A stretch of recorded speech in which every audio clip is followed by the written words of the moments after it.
ഇപ്പോ മക്കയിൽ നിന്നും മദീനയിലേക്ക് വന്നു പ്രവാചകൻ.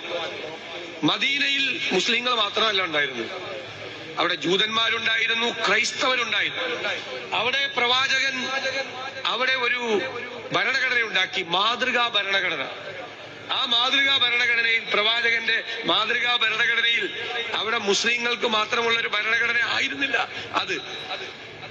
അവിടെ മദീനയിൽ പ്രവാചകൻ ഉണ്ടാക്കിയ ഭരണഘടനയിൽ ജൂതന്മാർക്കും ക്രൈസ്തവർക്കും മുസ്ലിങ്ങൾക്കും അവരുടേതായ വിശ്വാസ പ്രമാണം അനുസരിച്ച് പ്രാർത്ഥിക്കാനും ജീവിക്കാനുമുള്ള അവകാശം പ്രദാനം ചെയ്തുകൊണ്ടുള്ള ഭരണഘടനയാണ്, മാതൃക ഭരണഘടനയാണ് ഈ മദീനയിൽ വെച്ചുണ്ടാക്കിയത്.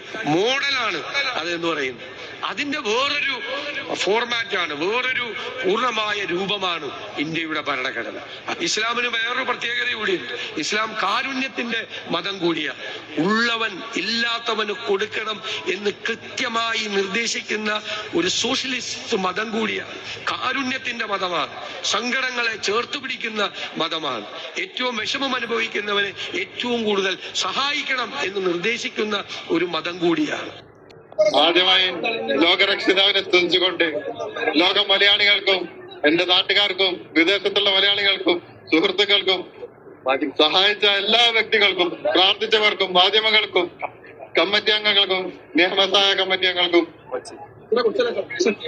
ബോച്ച്, അഷ്റഫ്, സിദ്ദീഖ്, പേരെടുത്ത് പറയാൻ ഒരുപാട് പേരുണ്ട്, അവരോട് പേരെടുത്ത് പറയുന്നില്ല.